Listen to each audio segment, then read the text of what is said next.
Welcome to the Police and Fire Subcommittee.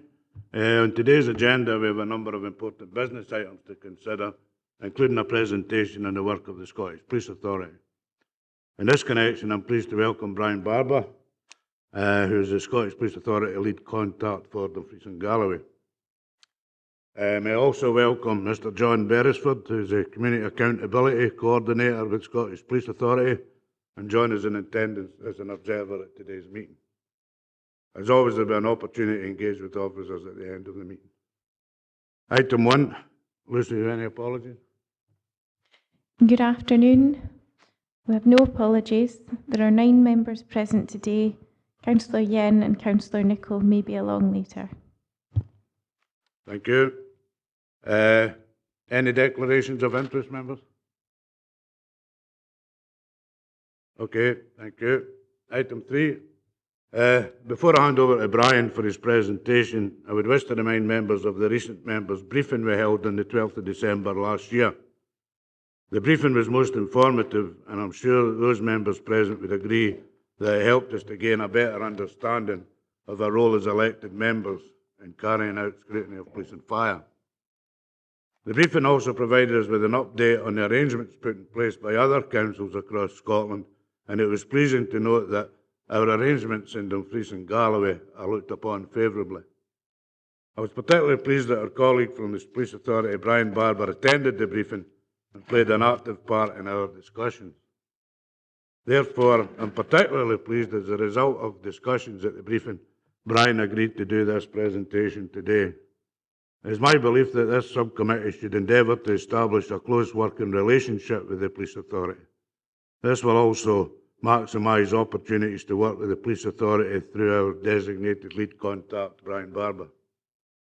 I hope this has set the scene for Brian's presentation, which will update members on the work of the SPA and provide the opportunity for discussion. Hand over now to Brian for his presentation.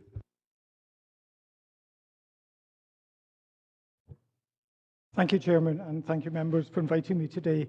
As the Chairman said, I'm Brian Barber, and I'm a member of the Authority Board.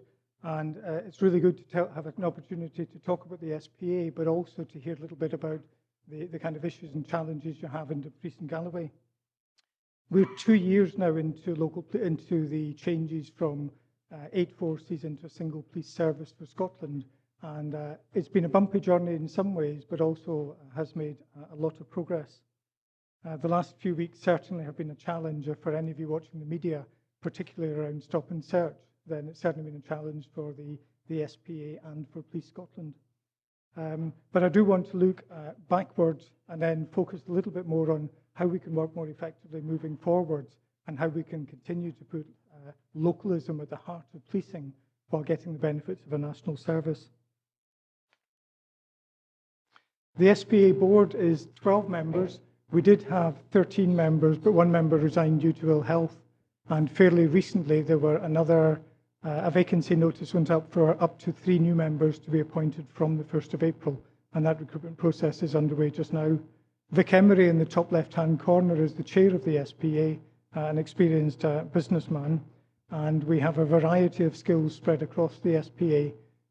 We have people who are either a couple of current councillors, but noting they sit in the SPA as a public appointment, not as a councillor, 2 of whom chaired police boards, 1 Lothian and Borders and 1 Strathclyde. We have some communications experts, we've got people who worked in HR, my own background is IT and information security, so quite a wide range of skills, recognising the work that we have to do. And the SPA board is charged with supporting the policing principles of getting national scrutiny, that is, holding the Chief Constable to account for delivery of the service of policing in Scotland, but also looking at how we move forward and champion continuous improvement in policing. And that's a particularly important part of the role. Contrary to what you might read, the SPA is not an enormous beast. We have a headcount of 50, and we also are responsible for forensics. So there's about 400 people work in forensics, and their role is to provide support to the police and to the Crown Office in any forensics work. Tom Nelson, the director, again is someone who we would hold to account for the delivery of that service, and we do so through the chief executive of the SPA, John Foley. But our focus in the SPA is really around where our priorities are: strategic partnerships in policing, governance, performance management, accountability, and engagement. And I'll talk a bit more about engagement. So what are the SPA's priorities? This slide lists what the SPA was created to do. But we've got an annual budget of just over £1 billion, and that's for 2014-15, and that will fall again in 2015-16. So one of the things we're charged with doing is making sure we reduce the ongoing cost of policing. So where we talk about savings, what we're really doing is trying to get regular, recurring savings that reduce the cost of policing to the public purse. So we work with Police Scotland and with the government to agree the strategic priorities for policing and the resource required to deliver them. But we've obviously got to do that, as do you, with reference to best value, with reference to balancing the quality of service we provide and the cost. And the vast majority of that 1.016 billion budget is spent on staff. There's about 91% of policing costs now go on staff.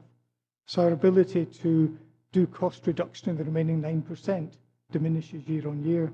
And we also have further cost challenges. But we do need to ensure policing is accountable to local communities. And we've seen examples in the last 2 years that with better engagement, some of the issues that have arisen could have been predicted and prevented. And I'll come on to that a little bit later. But one of the key things we want to do is make sure that the public voice is represented in policing. A very important thing, because we talk about, and the Reform Act that introduced the single service talks about putting local policing at the heart of policing in Scotland and reinforces the principle of policing by consent. The SPA also has a key part to play, as I mentioned, in maintaining parts of policing, primarily around forensic services, but also we have a statutory responsibility around independent custody visiting. So again, that is something that you will see in our annual report. We also are responsible for the accounts. So although there are two organisations, Police Service of Scotland and the SPA, we have one set of accounts, and the SPA is responsible for producing those accounts.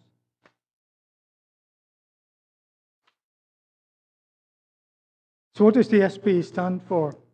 Governance hardly hits it for most people, nor does service improvement.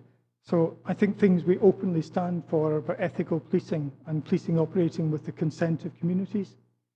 We talk about a representative workforce with the right balance of skills, and we've seen work recently on effectively de-civilianising some parts of policing, and they are mainly budget-driven challenges, and I know you've experienced some of that within Dumfries and Galloway. Preventive policing, one of the pillars of the government is around prevention, and we want to champion prevention and make sure that the Chief Constable has got preventive activities that he's measured against and accountable to the authority for, and value for money. Clearly, at a time of everybody is under budget pressures, getting value for money is really important. And HMICS, for example, will do inspections, as do Audit Scotland, on are we delivering best value? A challenge for us all. But the last one is perhaps in some ways the most important: engaged policing that puts the public voice at the heart of policing and at the heart of decision making in policing.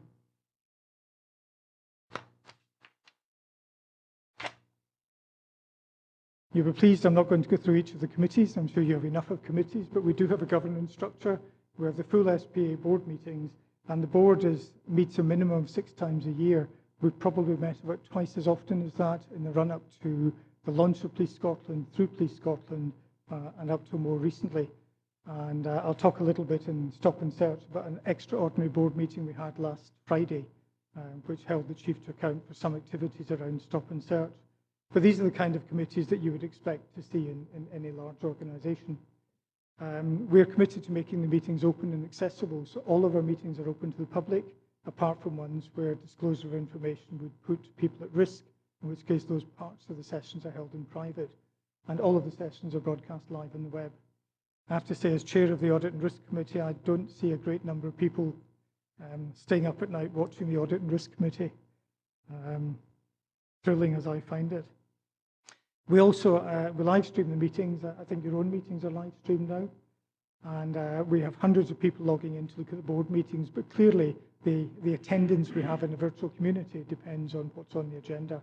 And you know, if there are topical things on the agenda, there will be lots of people there. One other thing is complaints and conduct. The SPA has taken over oversight of conduct and complaints. So we very much have about a 6-weekly meeting looking at level of complaints, working with Police Scotland and the trends in complaints. Those complaints are broken down into individual local authority areas, and that information should be readily available to you. Although the SPA governs the complaints, then the information itself is public domain information in terms of statistical information about complaints. Performance steering group is one I also want to mention because we're really trying to focus hard on performance. How do we measure the activity that the police have delivered and make sure that it's in line with the priorities that have been set? But a key focus now is improving engagement, and some of you will have attended the Partners in Scrutiny event.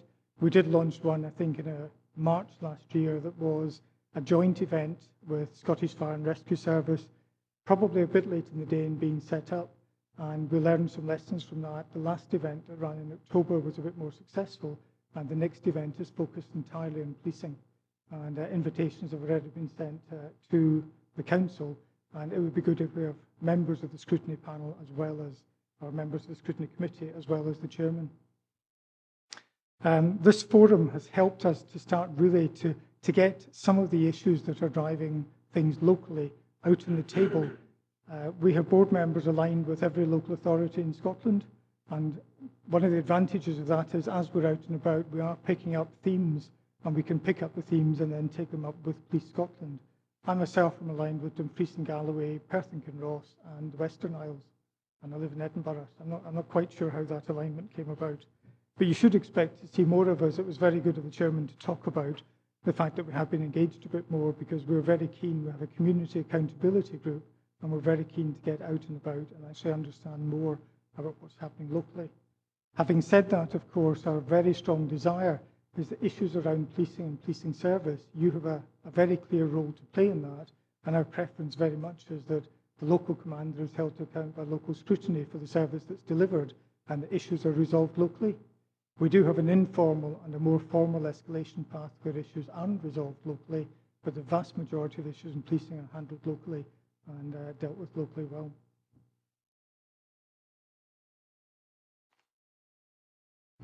So what have we done to date? Well, we're starting to get a strong consensus now in respective roles.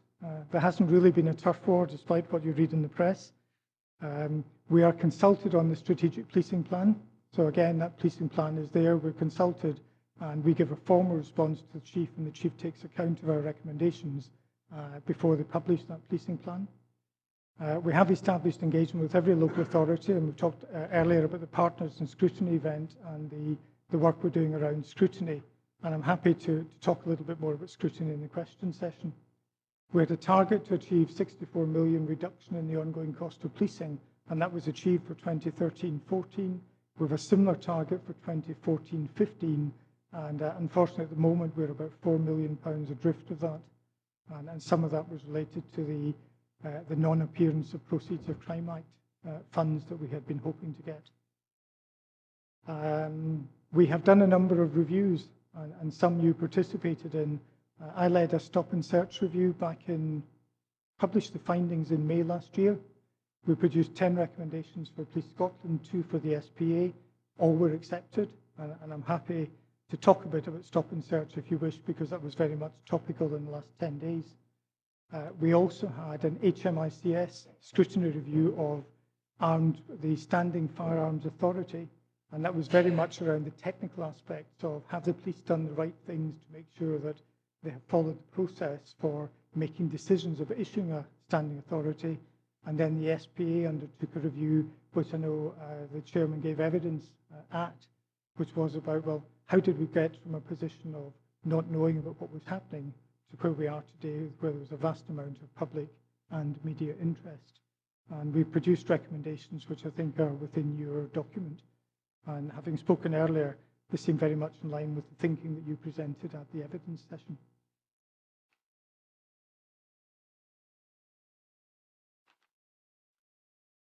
Would anybody like me to touch at all on stop and search, or do you want to leave that to the questions session?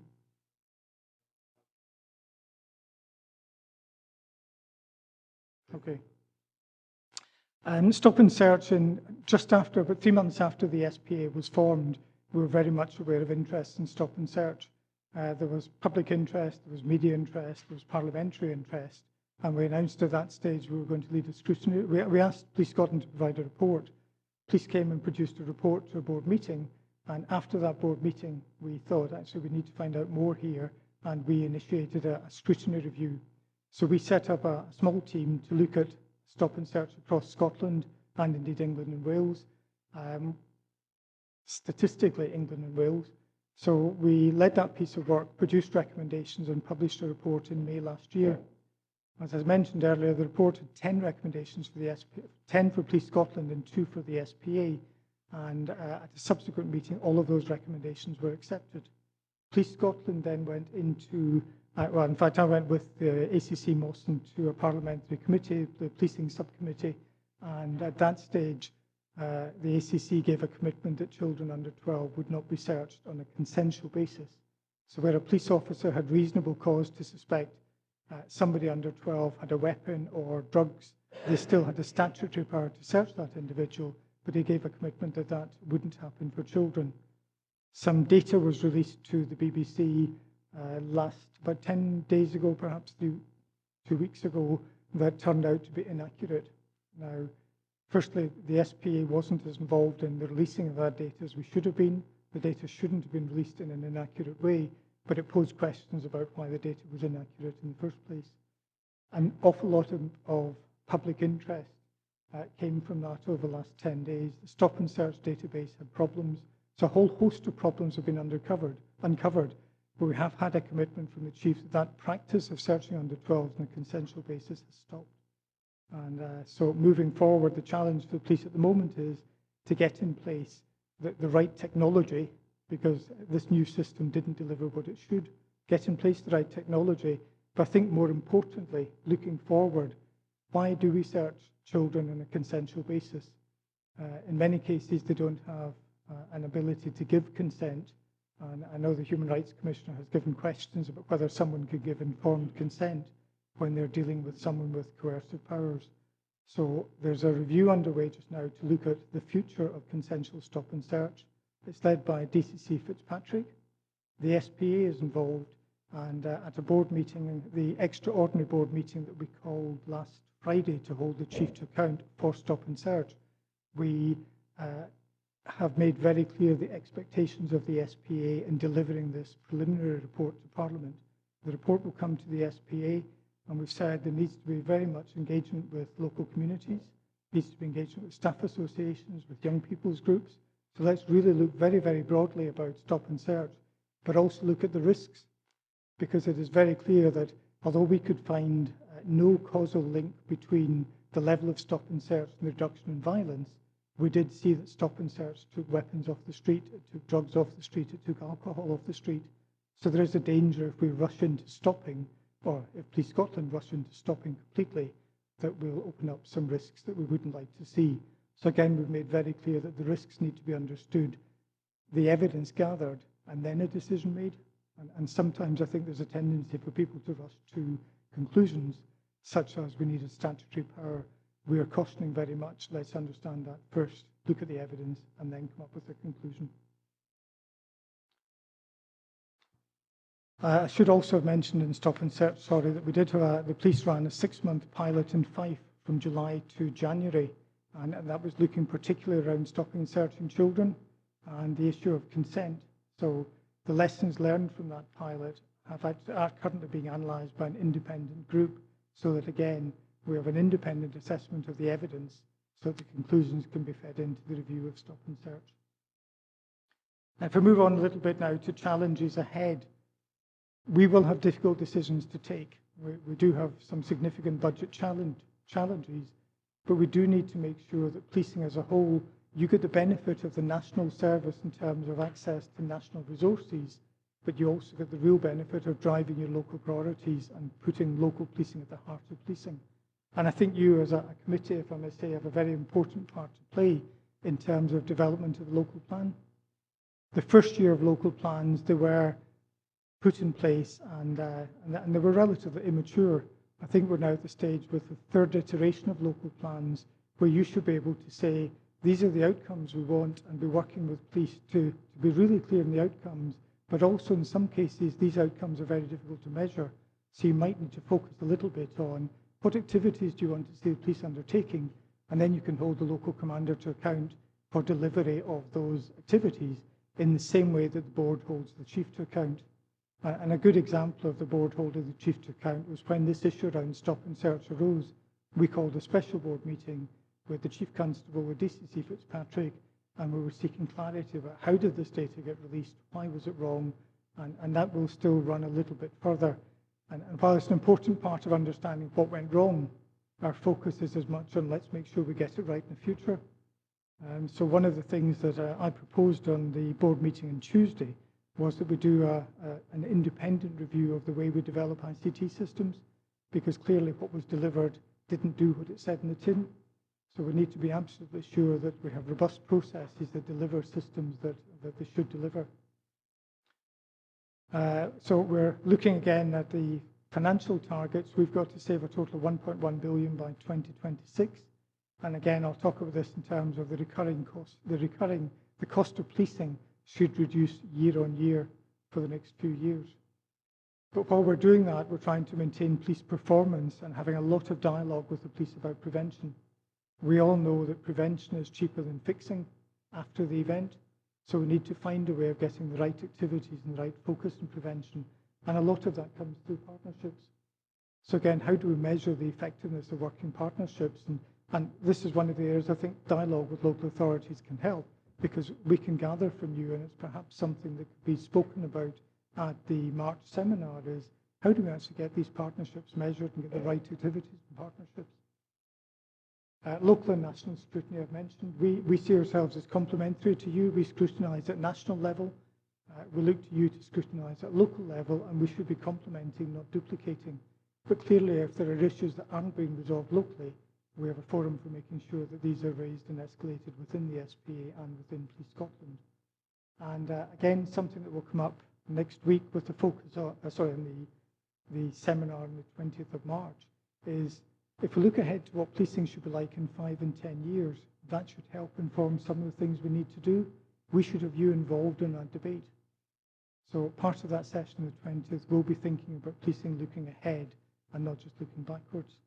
So that's a very quick run through of some of the work the SPA has been doing, but I didn't want it to be all me talking, so if I could open through the chair that to any questions you may have.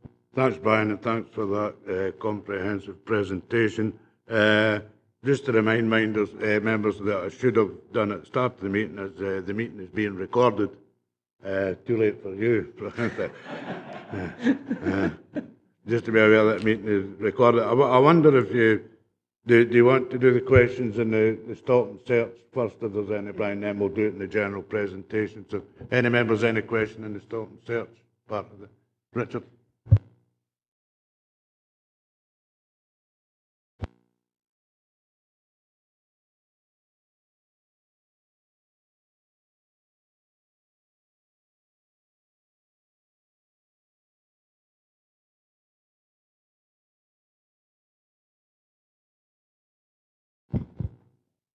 Yeah, although I look pretty suspicious, I've never been stopped and searched, so I can't speak from personal experience. But two of my daughters have been stopped and searched, and I asked them why. He said, well, I think it's because we look young. So the problem with community engagement is that we've got to make sure that young people aren't seen as being a target for stop and search. I did see a stop and search incident which I raised at the area committee just before Christmas, and it was just 50 yards from here. It was just in the car park there. There was a guy who had a shabby appearance, and he had 2 bags of Morrison's shopping. And the police van screeched a halt outside the council offices, blocking the exit to the car park. So obviously that aroused a bit of interest, and probably people passing would be seen this guy stopped and searched and then allowed to go on his way because they didn't have anything which the police didn't find anything. So I think stop and search is a useful tool, but as said in the past it's got to be intelligence-led, I think, and that's, as long as it's intelligence-led and there's a good reason for stopping and searching somebody, that's fine. But I think we need to narrow the number of incidents where people are stopped and searched and there's nothing found. So I think that's my perspective, and I think quite a few people's perspective on that. Not so much a question, but a comment. Brian, would you like to make one? Yeah, well, I could comment specifically on young people. The review that I led did say that in terms of the likelihood, if you looked at a graph of likelihood to commit crime, and you looked at a graph of stop and search, there would appear to have been a much higher level of searching amongst young people than the level of crime would indicate was justified. So one of the challenges we've given to police is you have to evidence why you have the search rates you have in different communities. And we need to do further research to understand the impact of that. Some young children feel that if stop and search is available generally, they feel safer because there's less likelihood of others carrying knives. Others will feel, I constantly get stopped and searched, and there's a risk there to alienate youngsters. So I think it's really important that police get the balance right. One of the questions we've asked of policing is, if you're genuinely intelligence-led, what should an appropriate target success measure be? Typically, I think the search rate is about 20 to 24% detection, which means I searched you and found something. A significant proportion of that is due to finding alcohol, and there's no statutory power to search for alcohol. So we need to kind of divorce some of these things, but absolutely endorse there's a real risk that if people are searched in a way that would appear to be disproportionate, you probably alienate people who might be future witnesses or future allies of the police. And Bobby may wish to comment on that when the time comes. Thanks, Brian. Archie? Thanks, yeah. I think obviously one of the things that we will try and do is have a holistic view on stop and search. And one of the problems that we have, of course, is the intergenerational view of each other, if you like, older people's views on young people's views on older people, and how that intelligence is actually gathered. For instance, Dumfries and Galloway, I'm sure you'll be, is one of the safest places in the UK to actually live. And we do have, however, some priority routes between sort of Stranraer and then the M74, 75, and trafficking is a big issue. It's certainly seemed to be in the last few weeks with drugs, the sex trade, children, and things like that as well. So I think stop and search is a real valuable tool for the police to actually have. However, when you look at things like having a review of each of these things, every time somebody puts their hand up and says there's a problem here, and you put these independent groups together, looking at the holistic approach of having a budget which you're going to reduce, independent groups costing you money, you've got priorities from the police side of things, you've got priorities from local council side of things. How do you match all this up? Because obviously an independent group that doesn't have somebody from Dumfries and Galloway in it, for instance, talking about Dumfries and Galloway's priorities, how does that match? If I can pick up on the cost basis, the independent group are people, when I say independent group, it's a group that includes independent areas. For example, we'll be writing to COSLA, and my recommendation is we write to every local authority and seek local authority input, because there are different views in stop and search in different areas. There are different problems. City centres can have different problems. And even I was up in Perth and Kinross. The centre of Perth is a much different problem than the rural areas around Perth. So I think it is a challenge to balance these competing priorities. And that's the challenge we're facing all of the time, which is budget pressures to make sure that the police is managing the service the way they should be. That's just almost life now. We're having to balance these competing priorities. We certainly don't want to spend money externally if we can avoid spending that money externally. So one of the independent assurances that I'm looking for around IT, for example, is realigning some internal audit resource. Now for the SPA, internal audit resource is actually provided by an external company, but it's still independent of the police service and independent of line management in the SPA. So in some cases, it's just adjusting the priorities of existing resource, but it's still independent.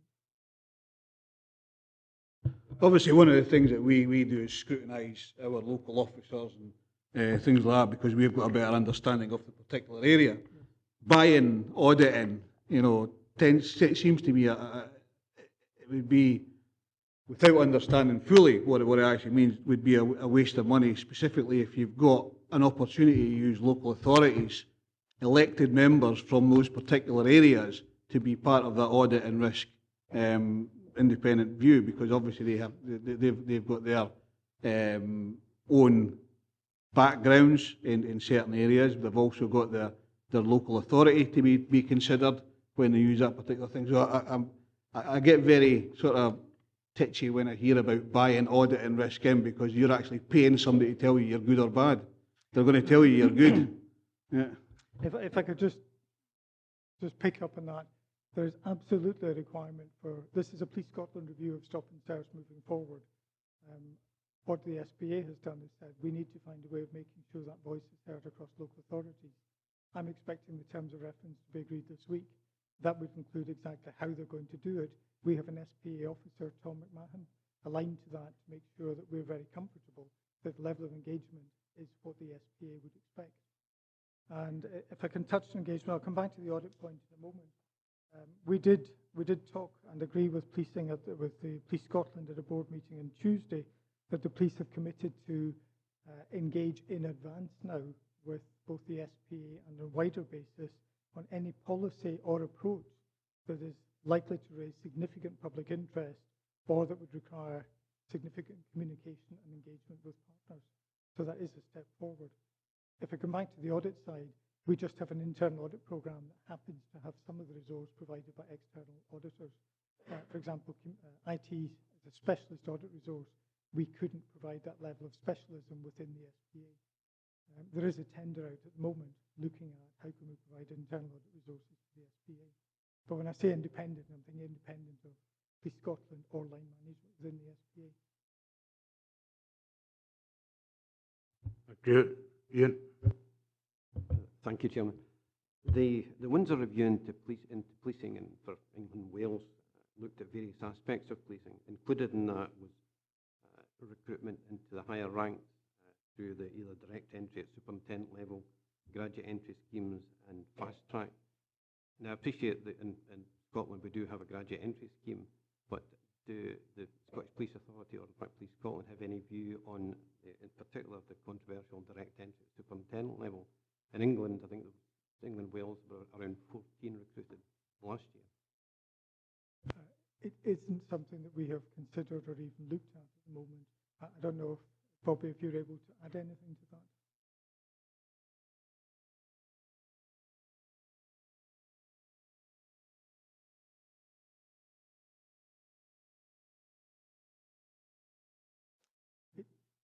But it's not, I think at the moment it's just not something the SPA has looked at because of other priorities. But it is an interesting point. I will see if we do actually hold an SPA view. If I could just come back in with a second point. Along a similar vein, the assessment centres are fairly common in England and Wales, and a lot of senior police officers in Scotland feel slightly disadvantaged when they go to senior PNAC, for instance. Yes. And appear at probably their first assessment centre. Going through the recruitment stage in the police in England and Wales, to go through Osprey and various stages, and they're all assessment based. Would the Scottish Police Authority or Police Scotland consider ways of introducing assessment centres here? I think this is something that has been looked at, and the view that was taken was there's a real risk of disadvantaging Scottish officers, because if they wanted to move to essentially a large potential base within England and Wales, if they hadn't done PNAC, they wouldn't be able to do so. So you would still force many people to go through PNAC. And my feeling, but it is something I will check on, is that it was looked at and discounted. I think it was something the chief particularly looked at. Sorry, if I could just come back slightly on that.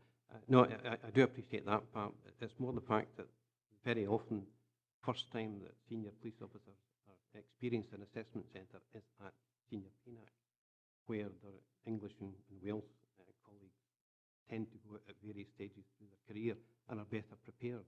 That's the assumption, that they're better prepared for senior PNAC. It's more Again, sorry, this is one I'm going to have to defer to my police colleagues.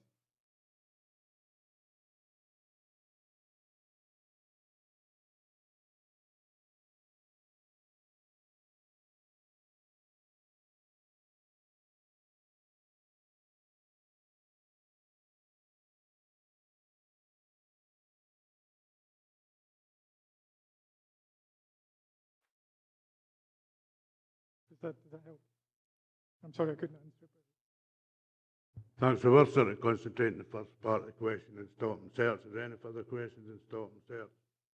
If not, we'll just go to the general questions on Brian's presentation if members have got any. Ronnie? Thanks, Chair. I've got several, but I'm maybe not asked Paul. The first one I had written down was improvement in performance, and we have read in the media and seen on the TV that this might lead to target-driven, and there's a question mark about performance and targets. The police are just achieving targets rather than having, a joint up way, and maybe that's something that has to be explored. That was my first question. I think coming to that, I'm certainly a great believer in managing performance. I also recognise that if you set inappropriate targets, then you risk getting the wrong behaviours. In the stop and search review, there was an absolute perception amongst officers they had targets, although the chief was adamant they didn't have targets. The HMICS inspection, I think, of local policing in Fife, of road policing, came to a similar conclusion, that there was definitely a perception of targets. So I think there is an issue around targets. Those of you who watched the policing subcommittee in Parliament last Thursday would have seen the chief's view of targets, and Callum Steele, I think Callum's the General Secretary of the Federation, he was talking about there is a target culture, and the chief was saying there isn't. So there's clearly a discrepancy of views. I think if there's a culture that believes there are targets, then the organisation will behave as though there are targets.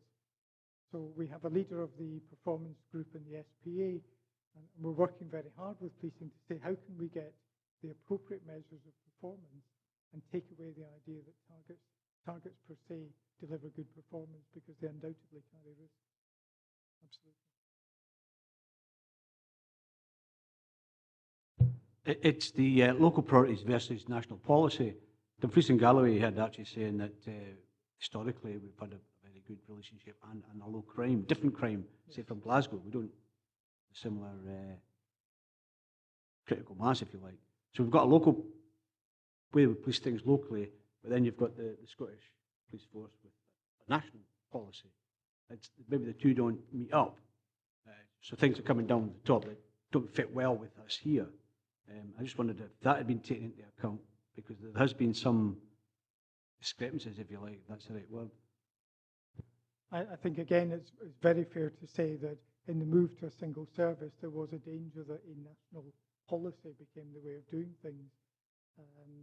For me, it's up to the local commander, really, in many ways, to make sure that there's influence the design of the policy. And I read this statement earlier, that what we now have is acceptance from Police Scotland, the engagement of a policy. If you're genuinely trying to put local policing at the heart of policing in Scotland, you need to have that early engagement at policy definition time, so that you don't get these problems where you have policies that are inappropriate for geography. And I don't underestimate the challenge to the police of trying to have a national process, but recognise there might have to be local variations. Okay, one last question, Chair. I had 8, but I'll just go for the 3. It's accountability of the Chief Constable. I've always struggled with, obviously there was 8 Chief Constables, and there was a bit of peer pressure or, evaluation done by themselves. So there was no rogue, well, maybe there was, not in Dumfries and Galloway. But now we've got somebody at the top who's all powerful. I don't mean that in a derogatory way, but he's and you're the only people that can challenge him, as far as I can see.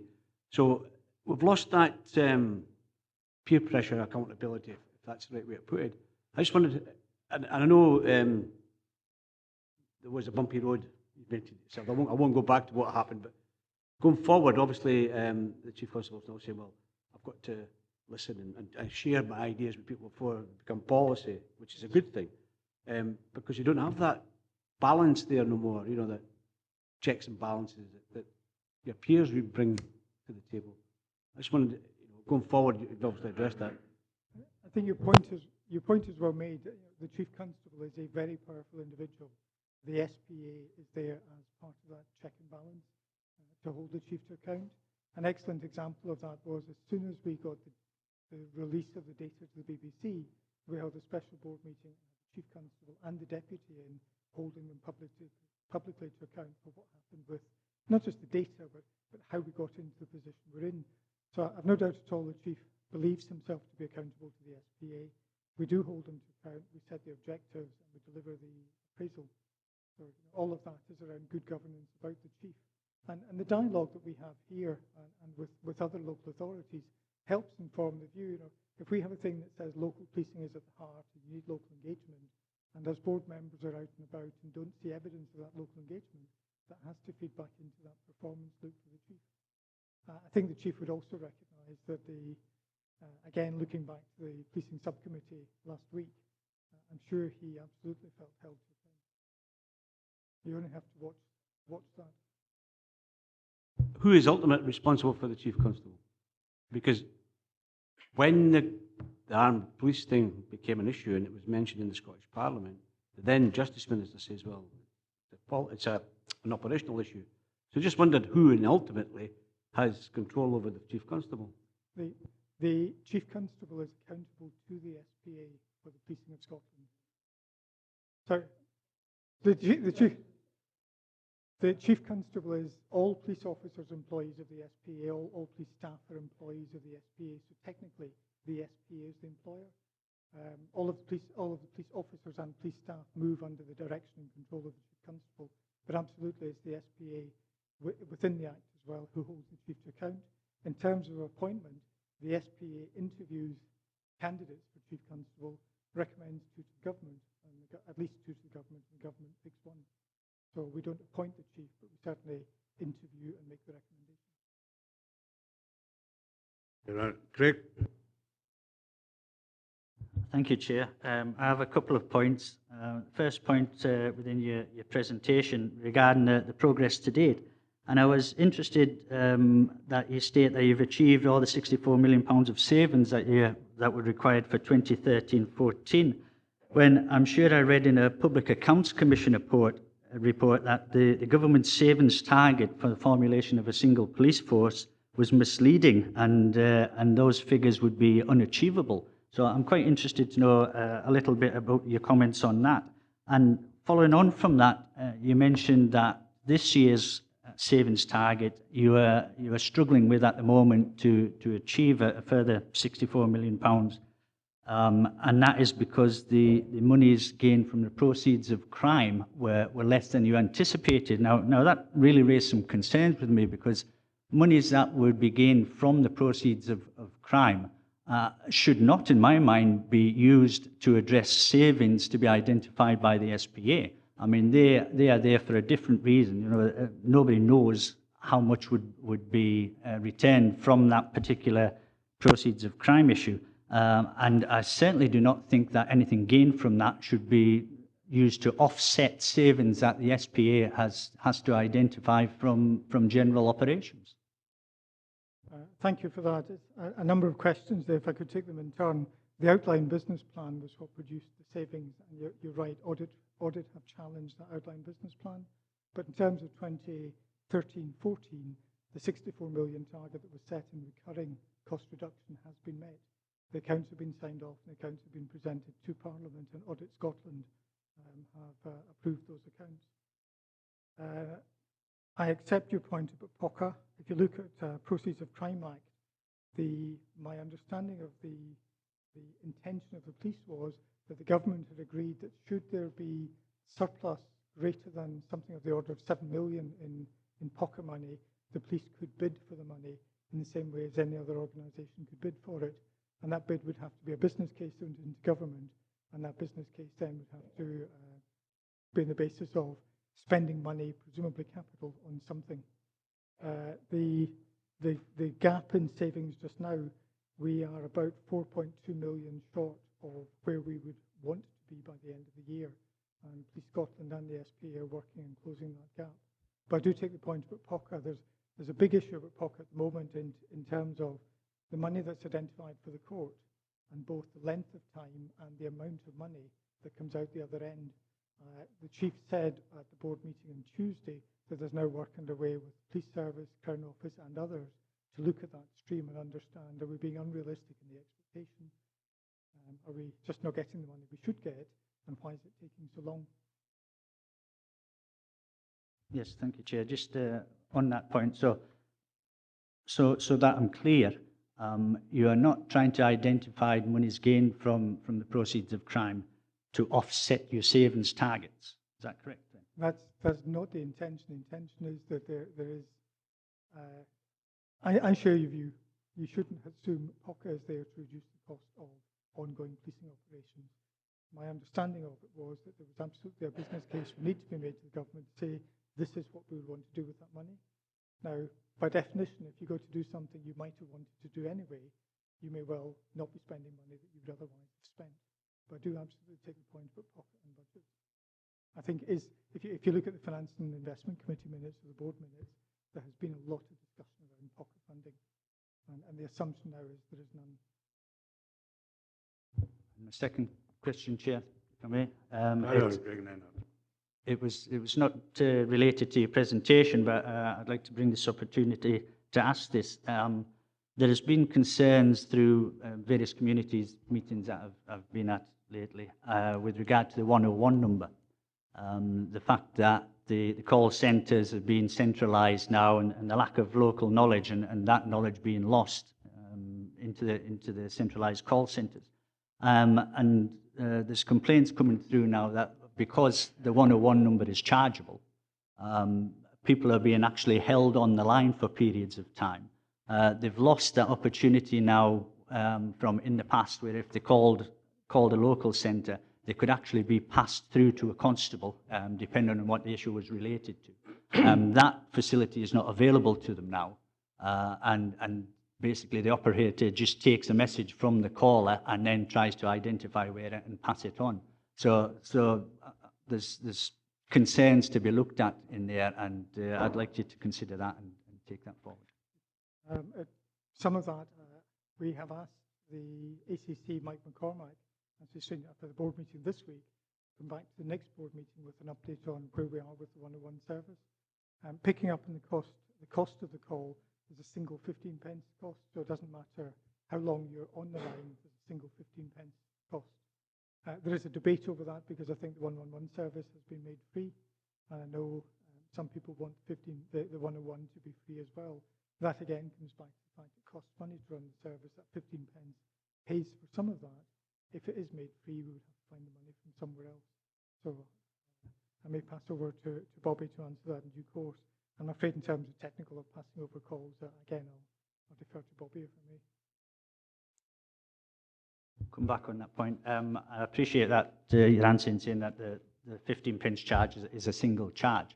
But possibly on some of your future campaigns that you're putting out with regard to the 101, you make that clear, because it's not clear to the public. They're unaware as to whether that is a per minute charge, and they're certainly not clear that that is just a single charge, and that may help.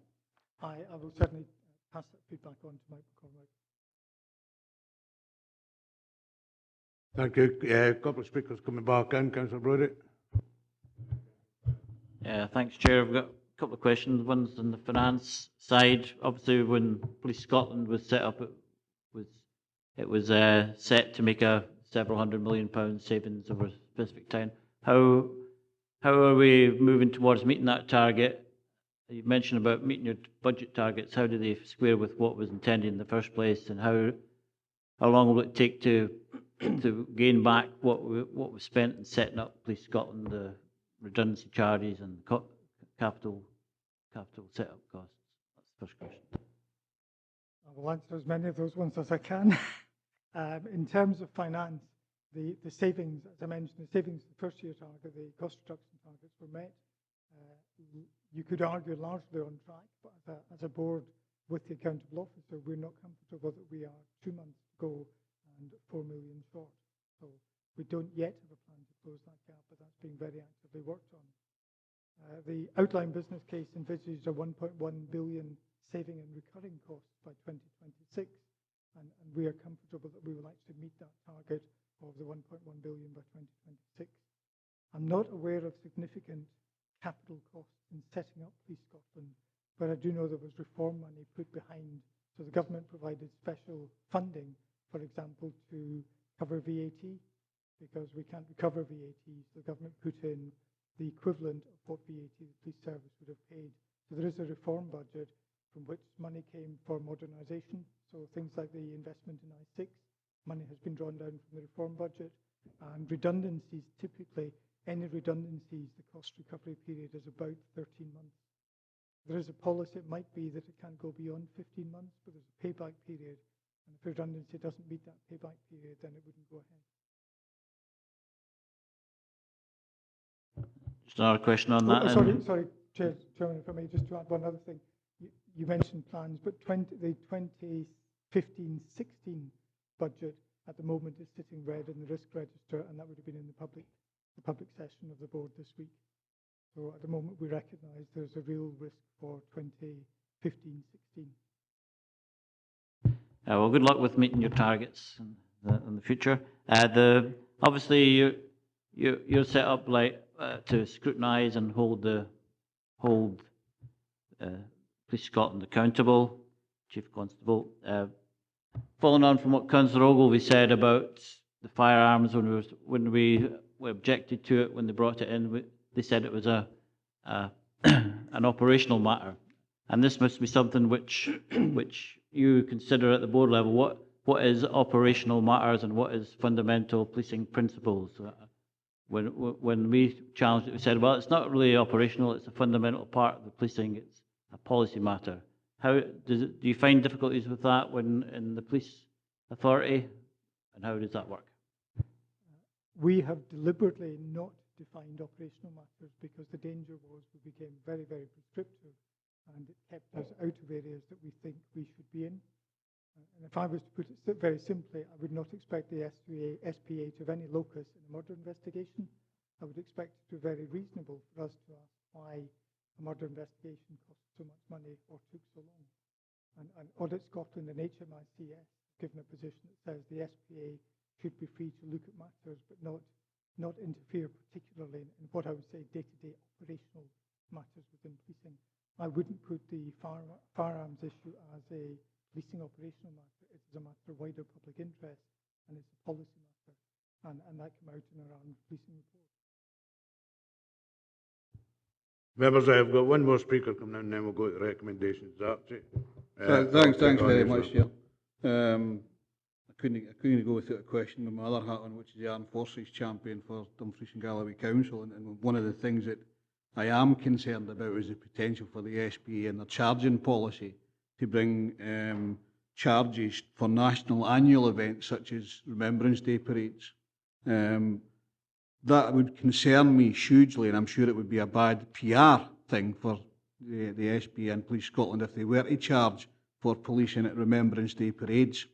So I just want sort of confirmation. Locally, we have a sort of annual meeting with the chief, a member of Police Scotland, to make sure that there isn't any sort of charging for that particular thing.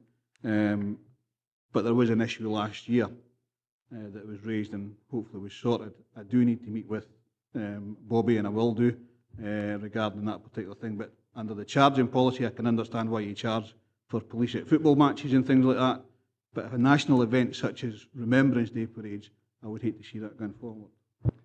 If I could give you some assurance that when the Police Scotland policy and charging came out, the charging ratio ranged from 0 for events that are community and non-profit making, right up to full cost recovery for commercial events. There is a scale, and we expect, the reason the scale is there is to make sure that there's a consistency of process. So there's a 0, 25, 50, 75%, 100% cost recovery. The vast majority of events that come in, small local events, are 0% because they are non-chargeable events. I think we could share the principle, I'm looking to Bobby, in terms of we could share with you the criteria used to decide whether something is chargeable or not. But I certainly was one, and fellow board members pushing very hard to make sure that we didn't disadvantage local non-commercial events. I know that doesn't answer your last one. My feeling is the answer would be no, but I wouldn't like to say without knowing. So.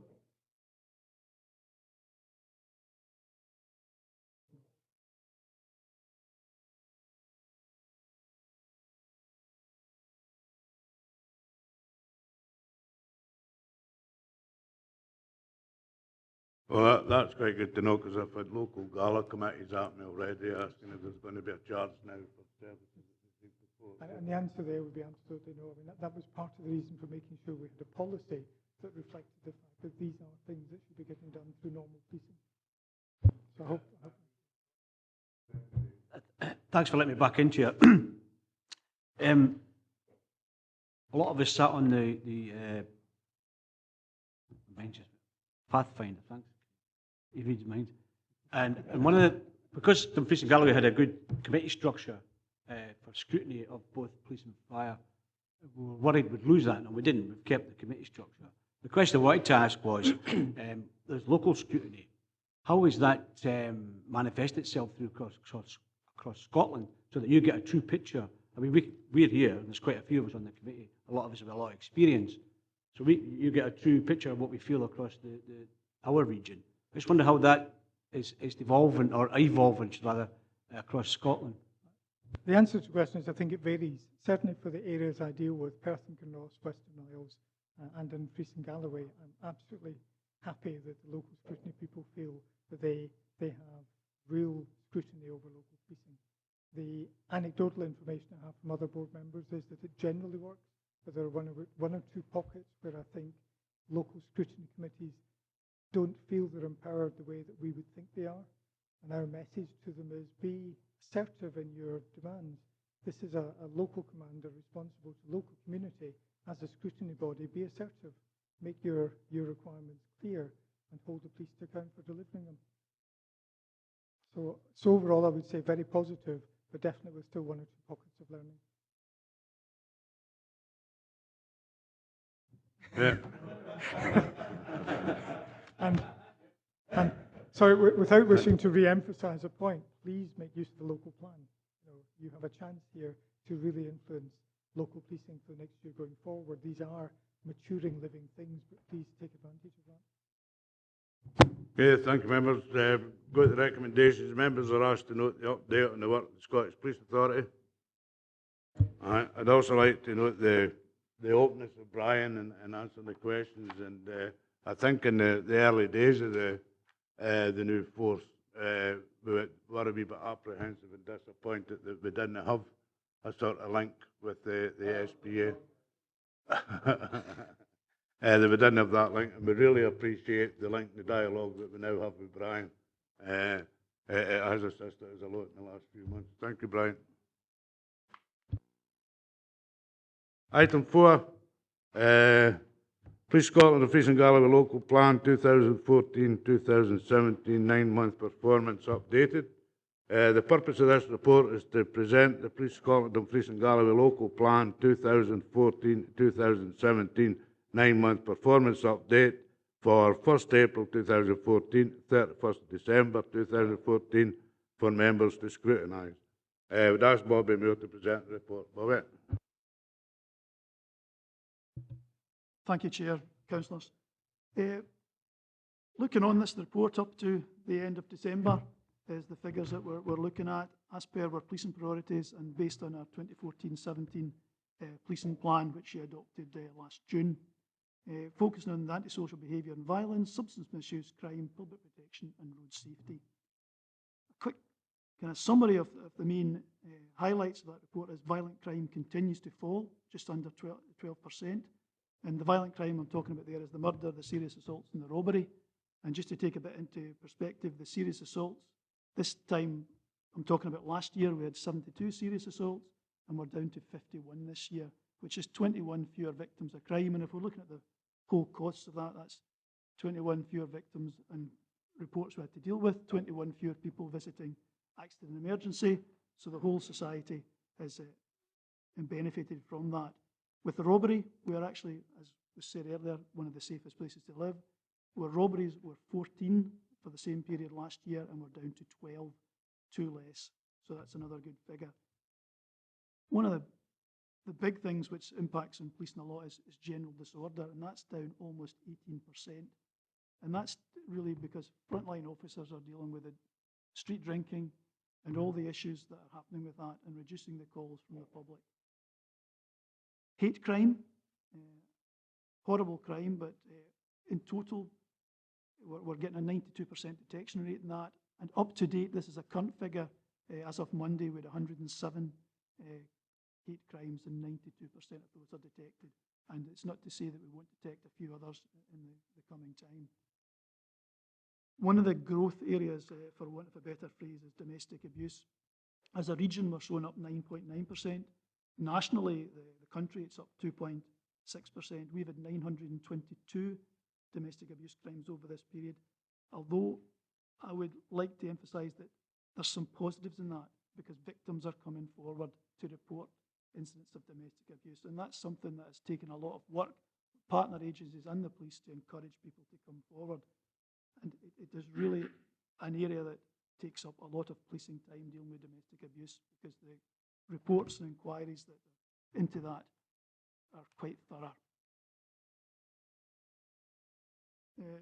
Again, sexual crime has shown an increase of 8.5%. That's group 2 crimes, as we tend to refer to them as, all those crimes in there. But again, the positive is people are coming forward and reporting those crimes. And on the road policing side, where casualties are down from 10 to 8 compared with the same period last year. Just moving back on to the crimes of indecency, the group 2 crimes and sexual crimes, we're looking at an 88% detection rate of those crimes. And although you might think there's a lot of sexual crime in the region, a lot of these crimes can be linked to a few individuals. And if you've seen the press recently, you'll have seen some of the crimes that have been detected and reported, and 1 or 2 individuals can account for a considerable amount of crime. Substance misuse, and you see the drug deaths, we're sitting at 8 from the same period last year, which is just fairly consistent, and it's been fairly consistent over the period. Most of the drug deaths do end up being a cocktail of more than one drug mixed with alcohol as well. It takes some time before that information and toxicology reports get back to us. But substance misuse is one of our local objectives. It's the main one that was on the local policing plan that the local communities wanted to detect, and we've increased our detections for drug supply cases in last year. We're sitting at 126 at the moment, 121 for the same period last year. The new psychoactive substances, we've done a little bit of work in them. You've probably seen that in the press over the last while. We're an officer that specialises in going around the schools and campuses and trying to do that. We've had 1 or 2 nationally. The police have had to deal with 1 or 2 horrible incidents with that, 1 or 2 deaths result from new psychoactive substances. We've had 1 or 2 possessions of it here, but nothing serious at the moment. A lot of that stuff is coming in with kids buying it on the internet, and it's very hard for the police. It's not illegal at this time, so it's very hard to impact on it. It's just the safety message that really has to be driven forward with regard to that. As I say, as for road safety, as from Monday, we have 4 fewer fatalities than last year, but we've got 7 more victims of serious injury for road accident. Where slight injuries are the same as previous years, but serious injury can be as little as if you end up with a cut requiring stitching, it can be classed as a serious injury. If you're held in hospital overnight, it can be classed as a serious injury. But again, if we're looking at the figures, we have 7 more than last year for serious injury. The road policing activity, I'm sure you'll have noticed that some of the proactivity work seems to be showing less. There's less people reported for seatbelts, dangerous driving. Part of that is due to, you'll be aware of the publicity towards the end of last year that the motorist was being persecuted. Road policing put forward an option to the executive that we should be more education and encouragement of motorists, and that more warnings would take place, and that has accounted for a lot of that shortfall, because our interaction with motorists hasn't reduced, but the number of tickets issued clearly has. Whether that is the right thing to do, I'm not 100% sure, because if you're not wearing your seatbelt, you're not wearing your seatbelt. To me, it's fairly black and white, but that was the option that we were taking over the last period to look at that. The last meeting, Mr. Groom is not here. Oh, sorry. You had particular issue with the accidents at the junctions at White Sands, and so I've looked at a bit of work around that. We've had at junctions, we've had just about 1,000 crashes over the past year at junctions. Sorry, 1,000 crashes, 291 were at junctions. White Sands, Buccleuch Street, no reported accidents at that period. Over at St Michael's Bridge side, we've had 4 accidents at junctions there, and we've issued 50 tickets in the Dumfries area for people going through red lights and failing to obey the signs at junctions.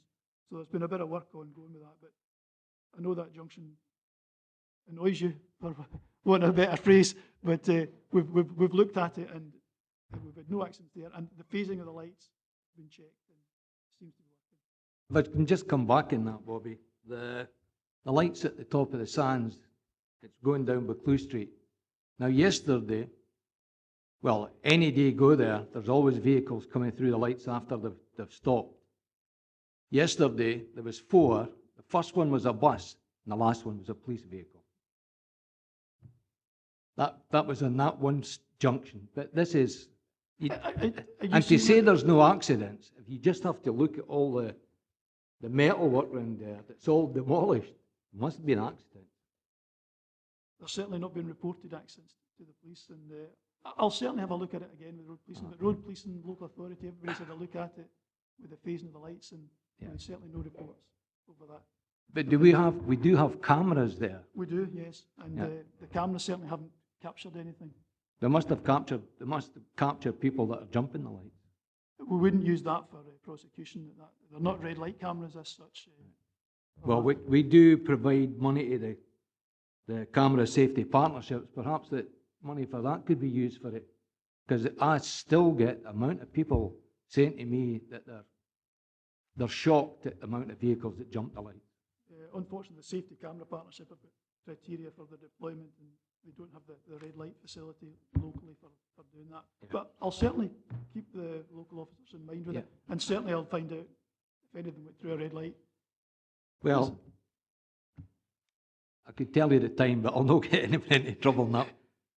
Saturday, at Burn Statue, I've mentioned before as well, and there's cameras there about the amount of and cyclists that are up on top of this and damaging with their pegs on things. Now, the football came out on Saturday, and a great number of policemen were going by at 5 o'clock. Now, in the 5 o'clock Barnhill bus, one of the people got off it to go and get a policeman to say to him, "Are you going to do anything about this one jumping up and down and with pegs and going across and up through the grass?"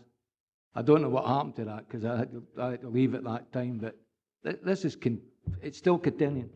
There's a shop at the top of the Vennel, and he says that they're in there every night getting their sweeties and what have you before they go out and go on that area. I'll have a look at it. It's a balance between acting with the young people and it's still antisocial behaviour. Well, if somebody's reporting as antisocial behaviour, we'll have to look at it. Yeah. It's the fine line we want.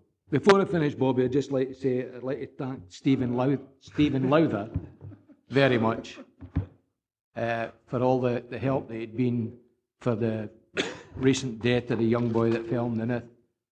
I mean, his reporting back to local members was terrific. Yeah. And I know, having spoken to the family, they really appreciated the work that he did, him and his officers. Yeah, we knew it had the potential to be a very long drawn-out inquiry, but fortunately enough, it did come to a conclusion. So, thank you for that. Thank you. I'll let Stephen know. Thank you. The other thing, obviously, was public consultation. Our survey has been completed there. I'm sure some members completed some of the local surveys, but just for policing priorities from the public, again, not really much difference. Drug dealing and drug misuse, still their number one priority. Then speeding motorists, violent crime, dangerous antisocial driving, litter and fly tipping, and we'll look at some work with SEPA and do some joint work around the litter and fly tipping world. Housebreaking was obviously mentioned again. Operation Rack still continues to look at housebreaking. Bogus collars, one of the horrible crimes that the region does get hit with, because we've got a lot of travelling criminals coming through, and we've got national initiatives ongoing in March and September to look at the bogus collars. And youth scores and annoyance falls down quite low on the thing there, but there's local and national campaigns I'll be targeting those issues throughout the coming year and looking at that issues, and obviously I'll take back anything else you do.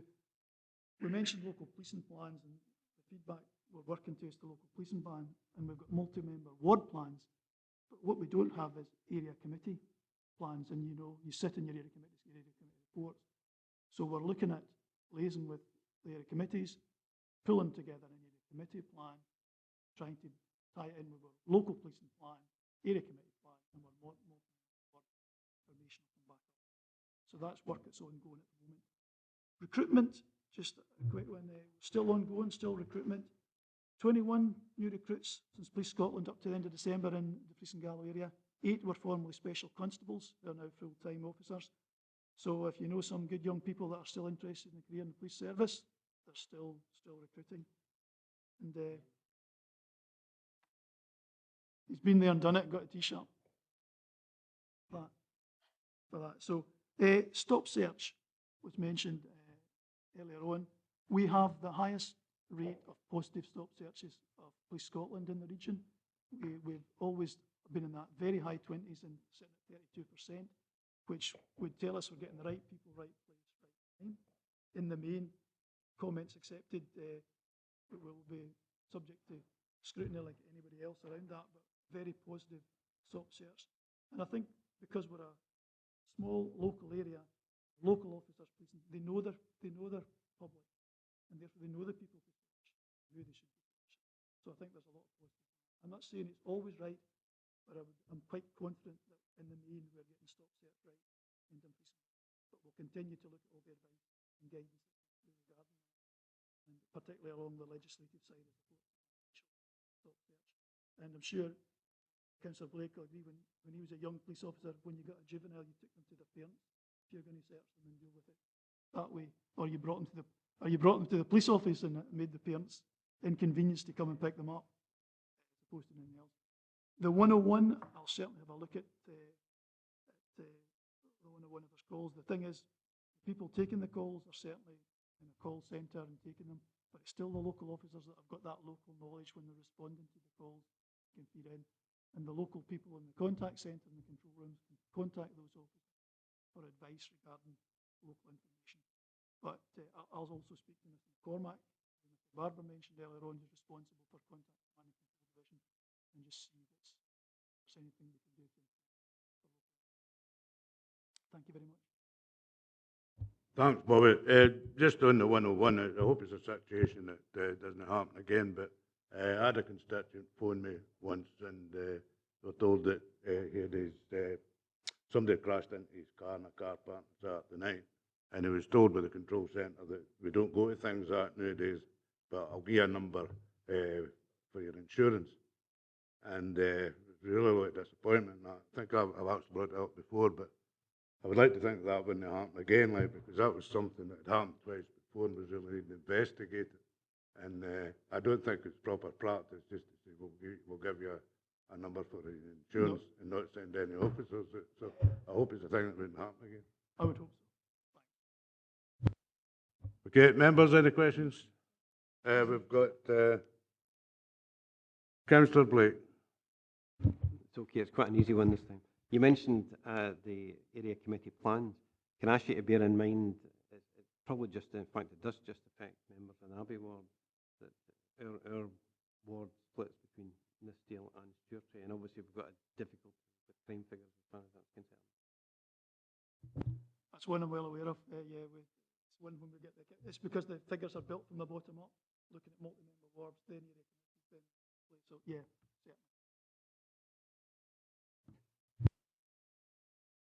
certainly. Okay, Craig. Thank you, Chair. First of all, I congratulate you on the report. I think it's a very encouraging and proactive report, and the figures that we have there, I think that the force in Dumfries and Galloway is, as always, doing a very good job for its communities. Just a point, Chair, that we were handed a piece of paper as we came in, Joint Agreement on Police Policy Engagement, and recently at my attendance at community councils throughout my ward, there is increasing concern at the lack of appearance by community police officers to present their report. I accept that usually the reports are forwarded to the secretary so they could be read out, but they feel that they're beginning to lose that engagement with the police by the fact that the community officers are not attending community councils as regularly as they certainly did prior to the change into the one force. And that is important as well because it does mention here as well that we're looking at, it's a way of, as Mr. Barber mentioned, preventative policing. And that is by having a community officer at these meetings. It's a very good way of that because they gain information from the community council and the public on issues ongoing within their particular communities. And the SPA and Police Scotland state that, they commit to proactive ensuring that the views of the communities and elected members, etc., of interest. And I feel that it's an area that we need to look at. I can't speak for other wards, but certainly in my own ward, this has been an issue that's been ongoing now for at least the last 9 months. And there are community councils there that, since the change to Police Scotland, have never had a visit from a community officer.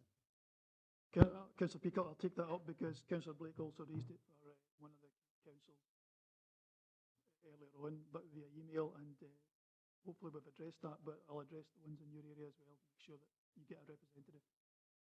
Chair, if I can, I feel it's, and as was mentioned last night as well, I mean, they welcome that attendance at there because they have that engagement, and then they have that confidence as well with the local officer, and it's a good way of gathering information because the more attendance and the more confidence you have through the police by attending these, then they're more willing to come forward with information on related matters. I agree. It's the basics of local engagement as the community officer at those meetings. Yeah. Good, thank you. Richard? Thanks, Chair. It's good that police are going to keep the relationship with the community councils and attend the meetings where possible. That's good. So this is a largely positive report, and it's good to see that we were not meeting the targets, that we are taking action to improve these. I've got the opportunity just to ask, after all the consultations on the firearms review and the report there, could you just, one benefit, just explain what the policies are and practices are now in Dumfries and Galloway?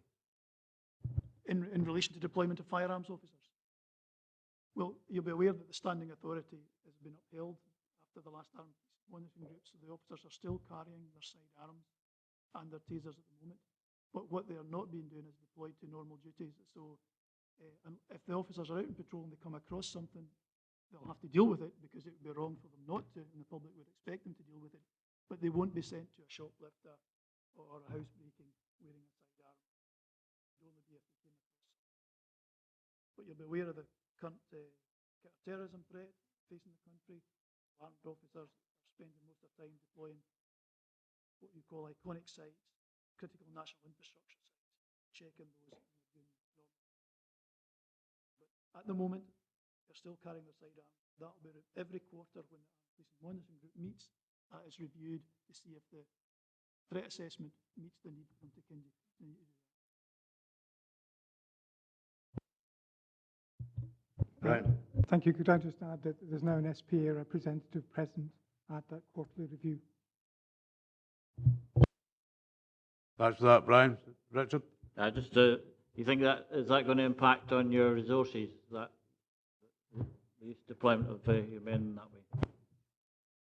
They'll certainly impact in some parts of policing because those officers, when they were out in patrol before, would deal with some minor incidents that we're doing, but they were never officers who would get tied up with lengthy inquiries because of the very nature of their work that they might have to get deployed should something happen. There's other work going on that police officers are going to will be doing the next Friday regarding firearms licensing work, shotgun certificate renewals and things. So those types of work, we might actually deploy those officers to that type of work because they're skilled in dealing with weapons and doing that. But because they belong to Operational Support Division, that's a negotiation I have to have with their commander to see if they can use them for that. But we're still trying to make best value or best use of those officers so they don't have too much downtime.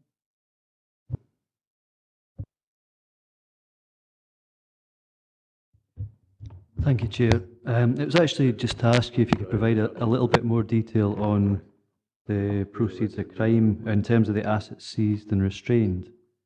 I mean, I don't know whether to be encouraged or just sort of wonder how the amounts of money are sort of accounted for. There's obviously an increase in assets for consideration of restraint for this year compared to last year for the same period, and also a threefold increase in the cash seizures. So I was just wondering if you could provide a wee bit more background to that. Yeah, most of the restraint is to do with dealings with organised crime groups and people involved in that, and that can be anything from drug dealing to mortgage fraud to embezzlement, where if somebody's into mortgage fraud, we put a freeze on the property so they can't sell it on, and we can then, that asset becomes liable to be cash restrained. And that's part of this problem, is this timeline between the cash case going to court, Crown Office then having to deal with it, the cash fund. That person having a good lawyer to say that, well, this is legitimate, this is illegal. That's why that diminishing return sometimes comes through. The cash value is actually, as it is, it's cash that we've actually lifted when we've been doing drugs turns, and we've actually taken the cash. We're on a crime car, which is really a traffic officer and another officer together on the M74, and we stop a lot of vehicles travelling up and down the country, and sometimes they have bags of money lying in the front footwell, would you believe? And sometimes it's significant amount of money. And if it's over £1,000, we can take that under the Proceeds of Crime Act, and they've got to prove to us with legitimate purposes. And until they do that, we hold on to that. So that's where the money comes from. But I think what I'm trying to get at is this sort of indicating a trend? I mean, is there any, could it just be as random as, well, one year it was a lot and this year we've got more initiatives? Or I think what I'm trying to get to is, are we seeing a picture emerge here, or is it just you've improved how efficient you are at collecting the money, sort of thing? There is no question that there is an efficiency improvement in the way we go, and it's only relatively recently that the whole Scottish court system was proactive in seeking money under the Proceeds of Crime legislation. You can be lucky. It's hard to say. Organised crime groups, few and far between. They get more sophisticated the more we start to move on. We're a small region, we don't have very many, so we are punching way above our weight down here. In the sense that I think we've got the third highest target for all the divisions in Police Scotland. We're the smallest division. So that perspective. Part of that is because we've had one or two really good operations, and we won't get the benefit of them in forthcoming years. So when we're looking at what we're going to achieve in forthcoming years, it might be very difficult to repeat that 5.8 million, which is roughly what we're looking to at the end of this financial.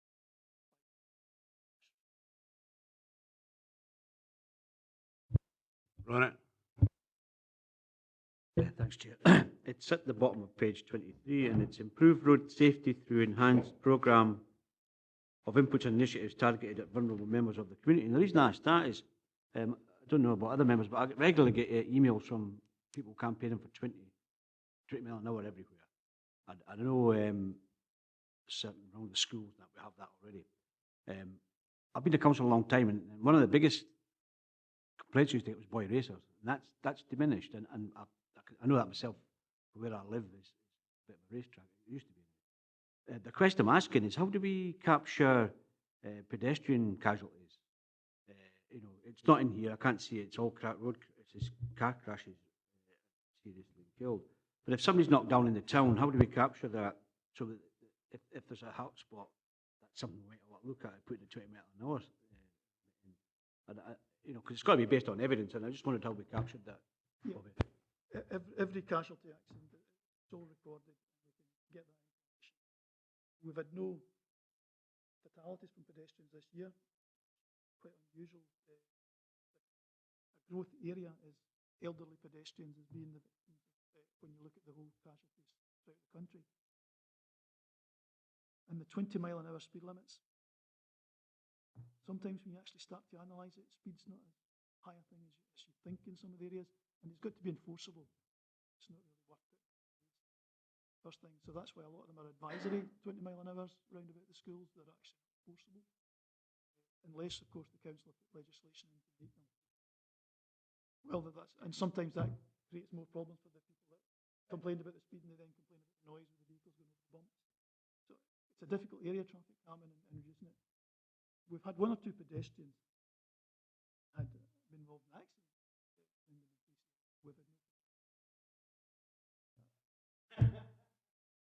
I talk about the Dumfries area, yes, the Dumfries and Galloway area. No, but I mean, but it has to be evidence based. It's quite a costly thing to implement. Put the whole thing up, and some national news recently about somewhere down south, some council spending an person putting 20 million. But if there's evidence for it and there's actually something to be looked at, of course, it's not the police's decision to design 20s, that's up to yourselves. Yeah, I know that because we've been through this before, but just how do we capture it? Obviously, you can get access to the statistics, because I know through John Howell, our roads guy, we can get the statistics. Yes. But to get a region-wide picture, there are no statistics ever given. If you want, I mean, I can get an analyst to prepare a report if you want for a future meeting, just for an end of year, or take a period and look at if somebody's interested in road accidents, get something drawn up. Just not to labour the point, Chair, I mean, I was curious about that wee box, and maybe we can give an explanation at the end there about that, what that actually means and what initiatives Chair have got. But for a long time, we were lobbied to get a second crossing in Annan, we got it. And, it's demand-led, and there's traffic lights originally. And the number of people you see walking between the cars because they stopped at traffic lights, and you think, we'll put these in for safety reasons. Folk just think, older people, I mean, kids, you get that. It's lunchtime, there's flocks of them, so you watch out for that. But the older people dodging between cars to get across, rather than wait for the lights to change or the crossing demand. And touch wood, that's why I'm asking if it's any statistics, because I don't know of anybody getting knocked down, but it looks like a potential accident waiting to happen. Sorry, I'm just rabbiting here, Chair, but I thought I'd take a shot in the dark. No, it's fine. Okay, we've two members want to come back in, and then we'll go to the recommendations. Ian? Thank you. It was just really to give a bit of balanced picture on police attendance at community councils. I've got 9 community councils in my ward, 4 in Sederunt and 5 in this deal. The Sederunt ones, we have never had a difficulty. In this deal, we had a lapse, but that has now improved dramatically. So thanks very much for your Okay. Sorry, Archie, I thought you were scratching your nose. I'll let you in there.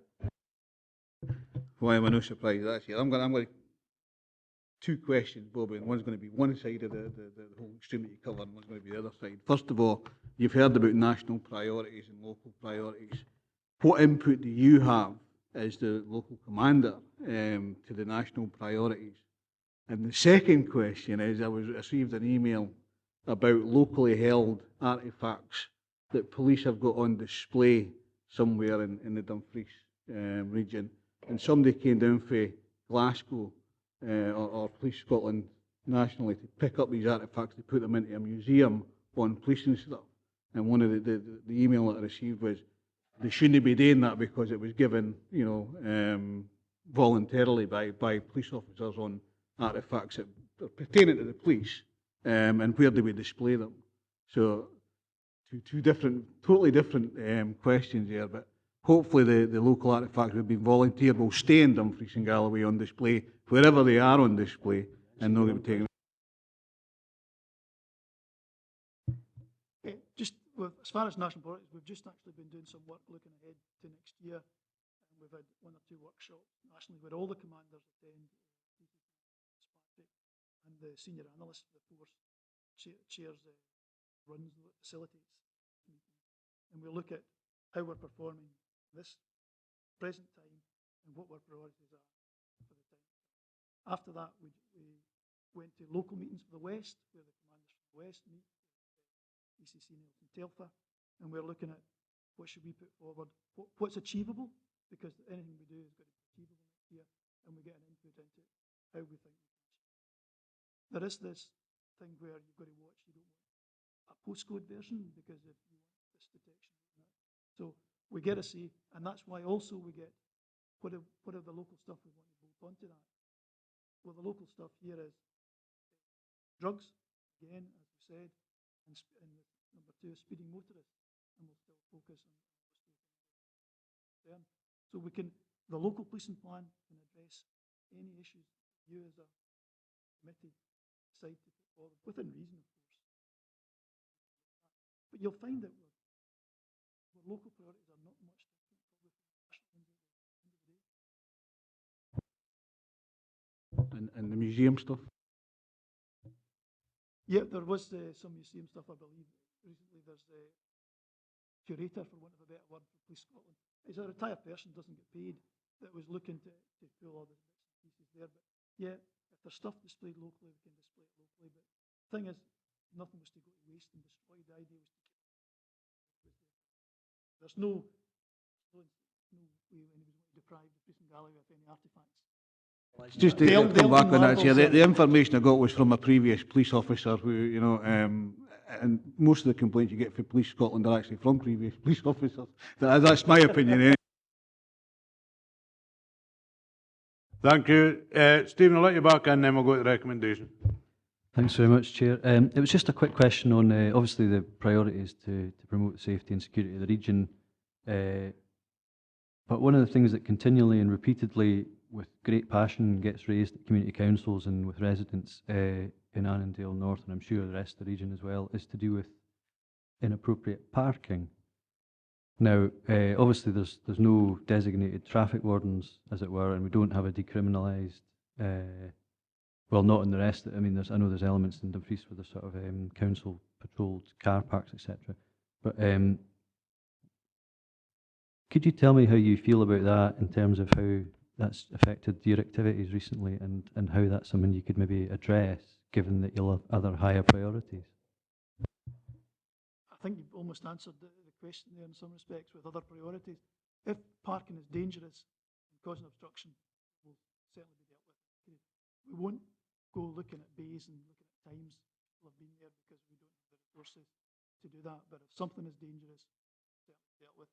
We've had one or two operations where we've actually asked for the motorcyclist section, if they come down and just spend a day going around Castle Douglas, then maybe into Dumfries and then hitting Annan, just looking at any indiscriminate parking while they're doing other patrols, part of that. And during the summer months, we'll probably use that again because they can do other road safety stuff while they're doing that. But there is no suggestion that we would be replacing the work of the transport.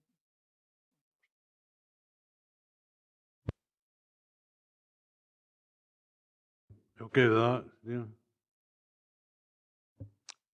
Derek, you want to say a wee word? Thanks, Chairman. Just housekeeping for members. There was a policy briefing just issued. You arrived this afternoon, just to say we'll put that electronically out to all 47 members because it does have an interest to all members, and that's very much a policy that's just been agreed at the Police Board on Tuesday, so that's why it was circulated hard copy. But obviously, given the comments from Bobby in relation to area committees and strengthening the work with communities, this policy provides a useful framework. So that's certainly just to put that in context for members. And 20th of March was referenced by Brian Barber in terms of the strengthening scrutiny seminar, and we'll be in touch with members of this committee to see if there's interest in attending that. So we'll catch that up in due course. Thank you, Chairman. Thanks, Derek. We'll go to the recommendations. Members are asked to scrutinise the performance report from Police Scotland for Dumfries and Galloway from 1st April 2014 to 31st December 2014 as detailed in Appendix 2. I think we've done that. Agreed? Item 5, Scottish Fire and Rescue Service Dumfries and Galloway Local Plan 2014 to 2017 9-month performance update. The purpose of this report is to present the Scottish Fire and Rescue Service Dumfries and Galloway Local Plan 2014-2017 9-month performance update for 1st April 2014 to 31st December 2014 for members to scrutinise. Ask Alan Fairbairn to speak to the report, please. Thank you, Chair. Councillors. Again, it's a pleasing report that I'm happy to present to you. The indicators that were agreed, along with our local action plan and our priorities, are still in majority are giving us a downward trend, particularly in the more critical ones. So I'm pleased to see that the council officer at 3.9 in the actual report has paraphrased, and 7 out of the 10 indicators are all showing downward trends compared to on a yearly basis for this same period over the last year, with some quite dramatic changes, 44%, 32% minus. They're quite big drops, so it's pleasing to see that the activity and the performance of a relatively new service is still heading in a very positive direction. 2 of the indicators have stayed the same, and one of them is going up, and I'll explain that in more detail as we go through each of the indicators.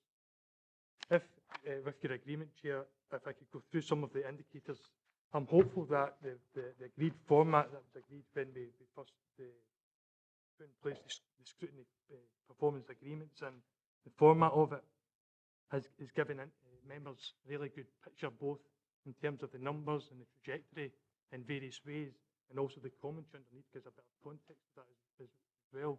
So hopefully that will suffice. However, I will go through and maybe just capture some of the other points before moving towards questions. If you look at all deliberate primary fires, now again, there's a criminal element to this. By definition, it's a deliberate primary fire.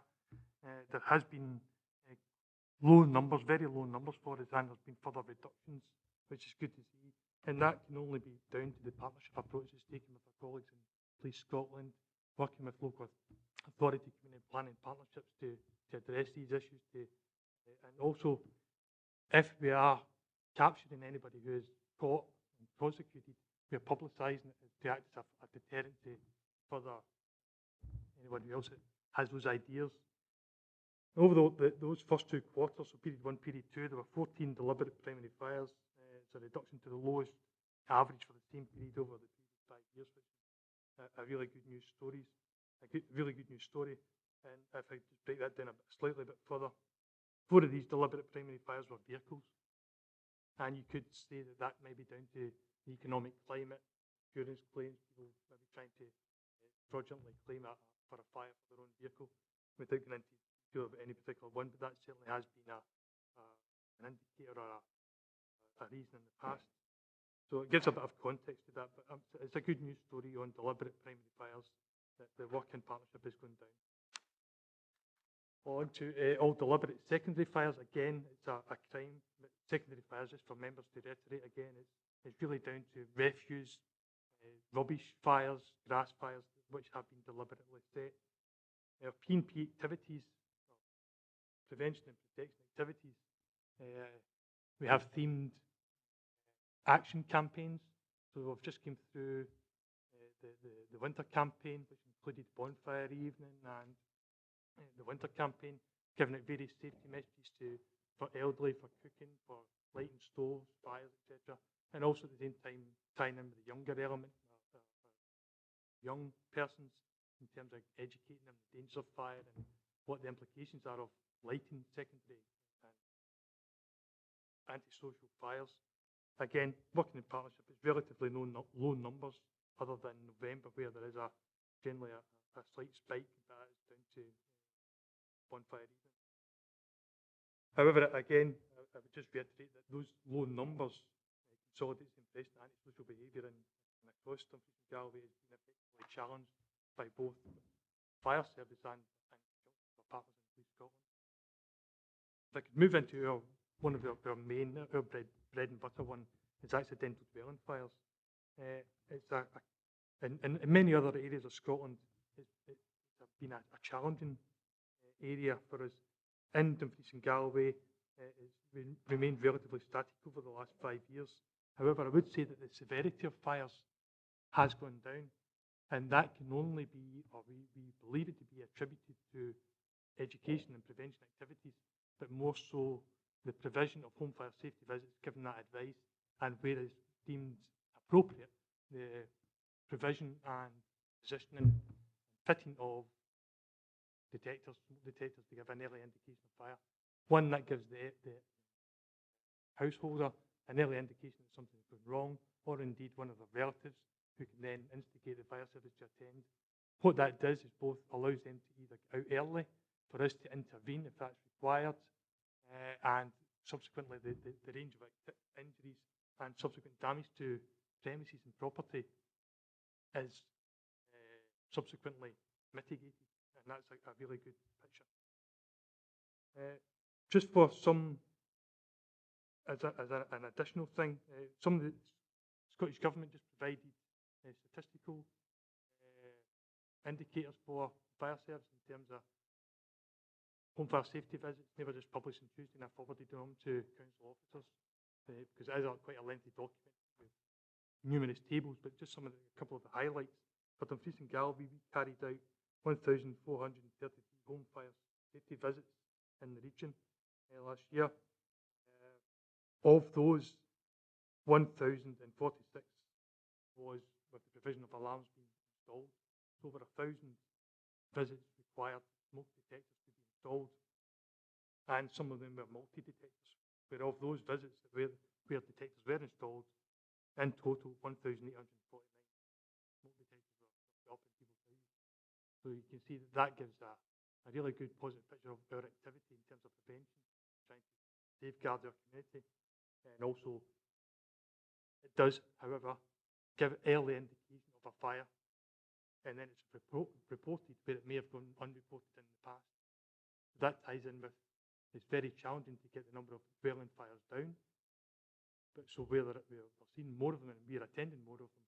However, the severity of them and the severity of injuries is mitigated as well. There is a correlation here. One of the main things and one of the initiatives that will probably be pushed forward is cooking, because cooking has been seen as a trend where accidental dwelling fires are occurring. One of the main themes coming out of it is cooking.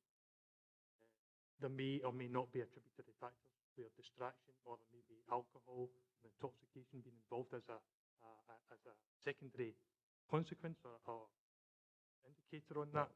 However, cook safe courses are something that can be run to both inform people about how to cook safely, and then the fire service can tie into the back of that provision by giving fire safety advice and subsequently hopefully get through the door of some of the more hard to reach members of our community for our home fire safety visit. Who may not proactively or in the past have allowed us over the door. Something to look for the future. All accidental other building fires, again, it's very low numbers, and I won't dwell on it. They're very small numbers, and that is essentially down to both the legislative response from our officers going in and proactively inspecting premises, making sure they are meeting the agreed standards as required by legislation, but also on the softer side of that. So we do have a softer side to our legislative officers, whereas we can give education and support to businesses in the area of how best to comply, as opposed to just being a totally enforcement authority. And that ties in with maybe business resilience, community, metal theft, things like that. We are giving good advice about how local businesses can protect their properties and the subsequent business disruptions that causes. Good advice on fire safety.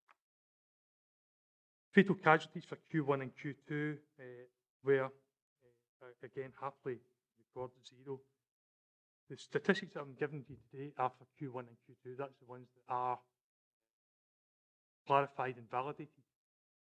I've included Q3 as indicative only, and I hope that's taken as a degree of trust and the transparency I would like to operate.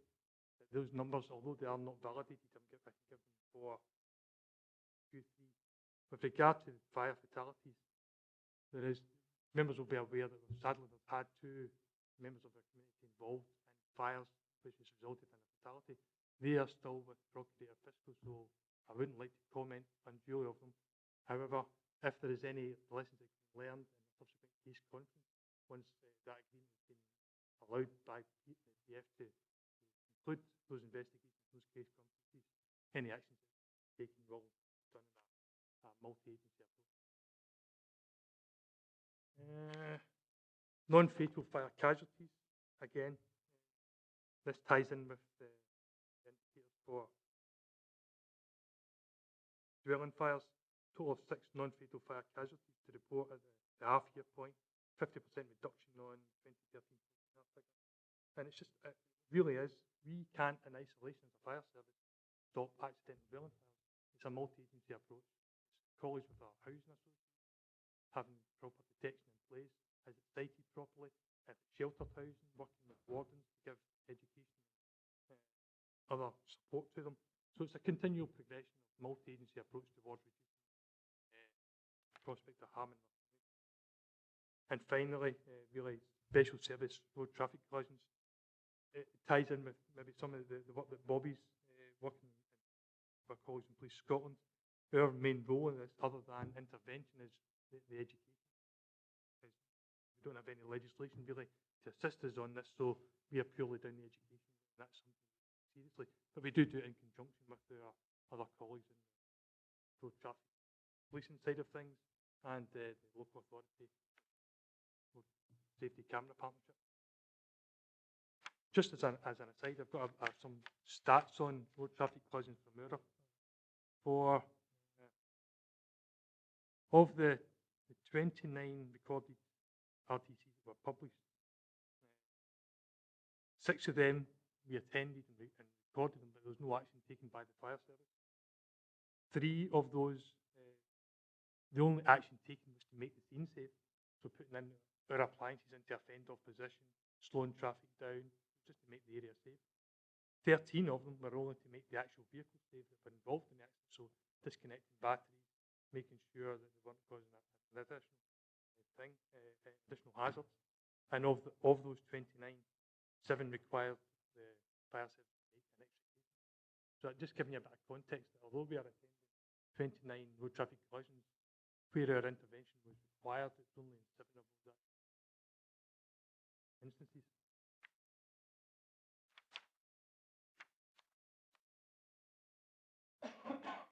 Special service fatal and non-fatal casualties. This covers a wide range of things. And there is a diverse range, whether it's an industrial injury we've attended to assist, from an entrapment, trapped in machinery.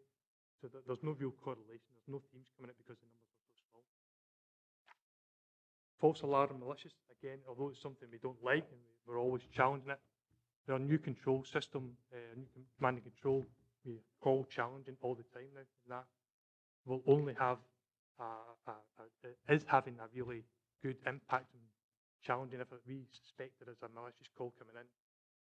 The call operators will challenge that individual, and 9 times out of 10 they'll just hang up because they've been challenged.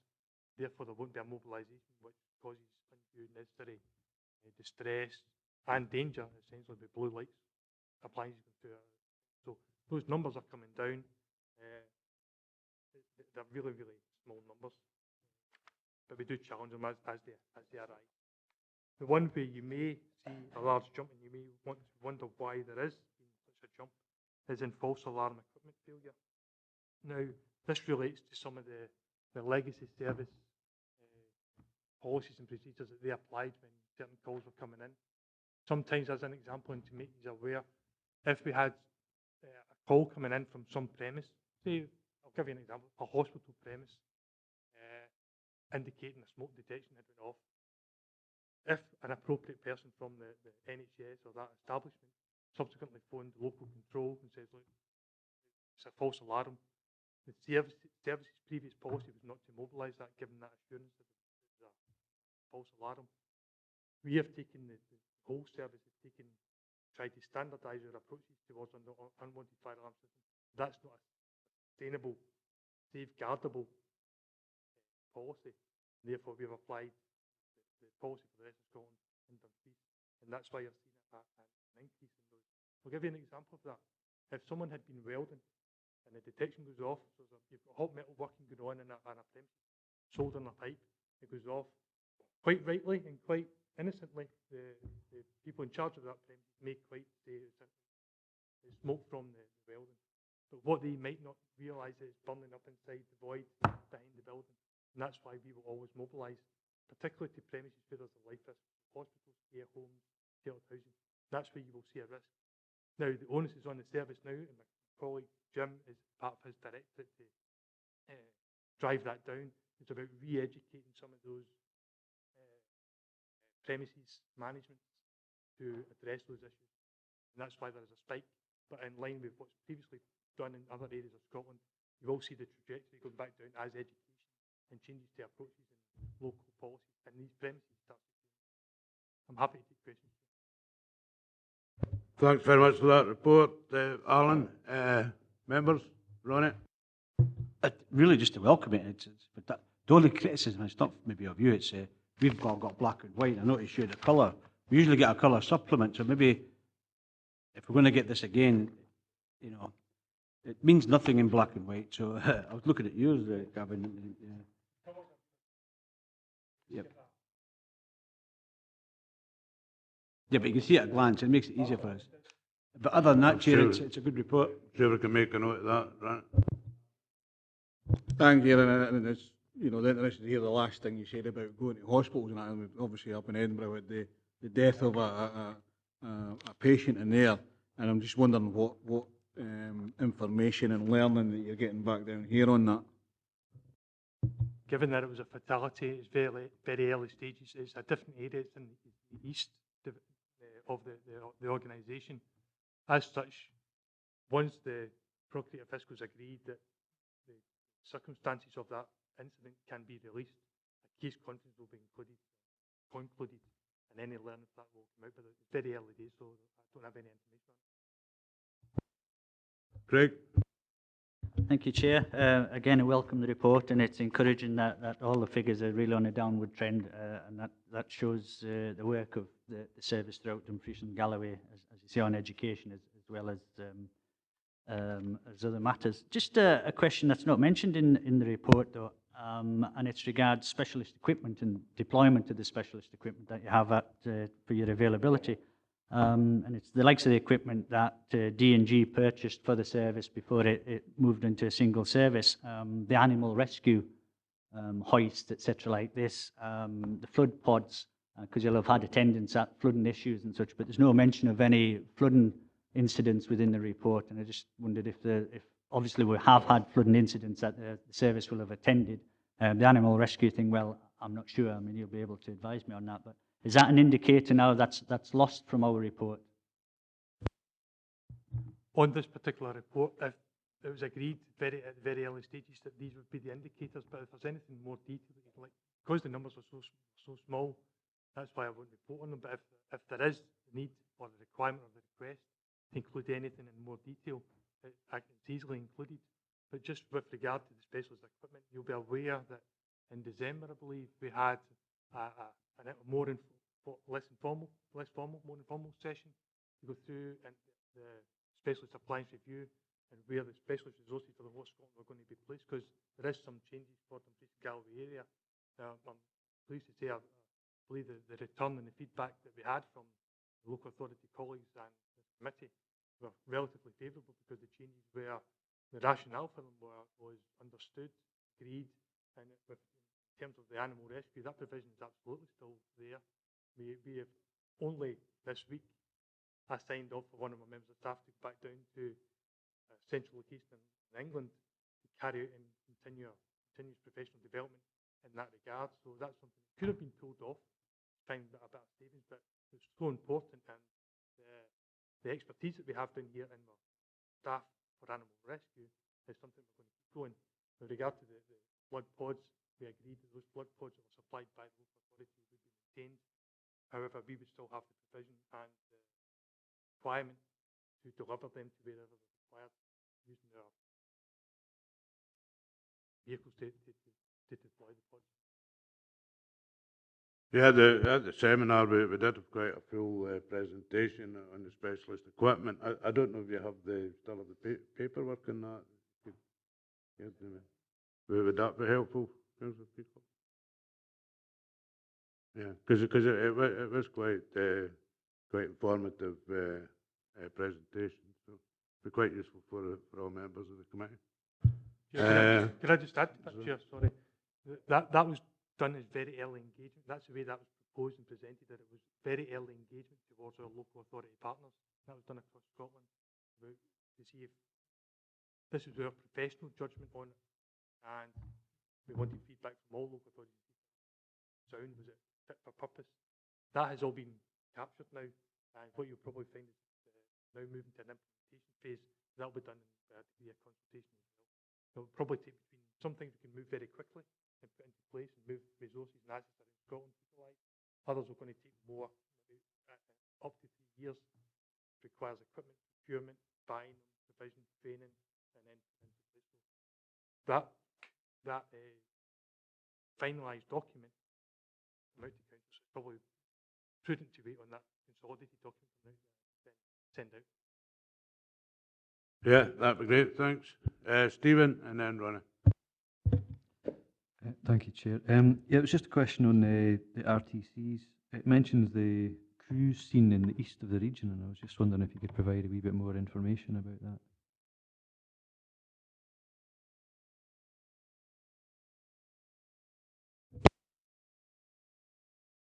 Page 37, it's SFRS are working with Police Scotland to promote, that's an unfortunate sort of semantics there, promote hit and run events and projects to target the cruise scene across the east of the region. So I was just wondering if there's a wee bit more information about that. Cruise scene would be targeting the kids, so young persons who are maybe the next generation, 15-year-old, 16-year-old at school who are just about to move in and become the next generation of drivers, where we are having quite some hard-hitting education. The consequences of accidents, really to slow them down before they start speeding. And there was just a follow-up, which was actually to do with, I presume it will apply to all area committees, but we got a notification for Annandale and Estill just about the report, the sort of data gathering for how it was going to be reported in terms of which quarters would be reported when area committees. Is there a change to the system you're using? My understanding was that previously it was Q2 and Q4 reported to local area committee. When I came down to the area and we started to propose what the new arrangements would be, I took the position that you and our local elected members should have either the report given every quarter, and if you want, you have one of our officers attending a local area committee on a quarterly basis, if required, present that information and front and answer any questions that come from that. So that is the only change. So all local area committees will have a quarterly report, and if they want the local area district officer to attend, present that information and answer questions, that's how we are proposing. And that is, my understanding, is in place. Yeah, run it. Thanks for it back in. I read in the national press yesterday that since the creation of the single fire service, there's been a reduction in number of firefighters. We used to get the stats, because Dumfries and Galloway relies heavily on retained people, no idea how we're manning up, and you know, so that's a statistic that's missing out of this report. I just wondered for a future report we could see a sort of employment trends, and if there's any bits that you need to bolster, you know, because if local communities stop volunteering, then there might be a stopgap that we need to fill. And we need to be aware of that, I think. The only assurance I can give you that there's been absolutely no detriment, or we don't use the term establishment now. We have an establishment, a number of posts. We don't use that term now, but there's been no detriment to or change to the numbers that we would have in stations. In fact, I've actually managed to, the organisation is changing its process for retained recruitment to try and centralise it a bit to make it easier to cope and for the individual candidates to have it staged over so many periods in the year. Now, we had 7 or 8 candidates who are at various points in our process, and they were proposed to be just merged into this national feature. I managed to overturn that decision, and we are going to provide that individual course locally in Dumfries and Galloway in May, so we are going to have another 7 or 8 retained personnel. So if you need the numbers, I can get them for you, but all I can do is, maybe I would suggest, and it may suffice, that I can give you the assurance that there's no change to the numbers. There is movement of people retiring, but they are then backfilled again, so it's like for like. I only asked the question on the back of what I read in the national press yesterday. There's been an overall reduction in Scotland. I mean, Dumfries and Galloway might be different, but I didn't know until that, so thanks. I get it. Any further questions, members? Right, thanks for that excellent report. We'll go to the recommendations. Members are asked to scrutinise the performance report from Scottish Fire and Rescue Service for Dumfries and Galloway from 1st April to 31st December 2014, as detailed in the appendix. Agreed?